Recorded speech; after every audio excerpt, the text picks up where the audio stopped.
అన్వేష్ మనం ఒకసారి మాట్లాడుకుందాం.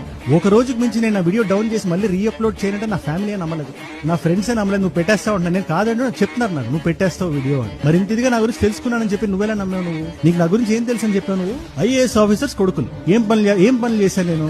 నాకు తెలియక అడుగుతాను, నేను ఏం పని చేశాను నేను? నువ్వు చెప్పిన బెట్టింగ్ యాప్ నేను ప్రమోట్ చేశాను? ఒక్క వీడియో, ఒక ఆడియో క్లిప్, ఒక పర్టికులర్ కమ్యూనిటీ పోస్ట్ బయటికి తీసి చూపి నువ్వు ప్రూఫ్స్ పెట్టి మా అడుగుతున్న గాల్లో బొంగరాలు తిప్పడం కాదు. నేను ఏమైనా అలాంటి తప్పు చేస్తున్నానని నువ్వు ఫీల్ చూపి. రెండోది కుటుంబం మీదకి వెళ్తున్నావు కదా, let me be very clear. మా నాన్నగారు ఒక రిటైర్డ్ ఐఏఎస్ ఆఫీసర్, ఒక బ్యూరోక్రేట్, 32 సంవత్సరాల కెరియర్ లో ఒక్క మచ్చ కూడా లేని ఆఫీసర్. ఆయనకి నాకు అభిప్రాయ భేదాలు ఉండొచ్చు, కానీ ఆయన క్యారెక్టర్ నువ్వు కాదు కదా, నేను కూడా క్వశ్చన్ చేయలేదు. నీ తమ్ముడు అంటావా ఏదో మానభంగం చేశాడని చెప్తున్నావు? డైరెక్ట్ గా మనం పదాలు మాట్లాడుకుందాం. మానభంగం చేశాడా? నువ్వు ఒక 14 సంవత్సరాల పిల్లని చేసావు కదా, దాన్ని మానభంగం అంటారు. దాన్ని మాట్లాడదాం, అది కూడా వస్తుంది. ఆ పాక్సో ఎలా వర్తిస్తుంది అదంతా రాబోయే వీడియోలో మనం మాట్లాడదాం క్లీన్ గా. ఇక నువ్వు ఆగవు, నేను ఆగను కదా.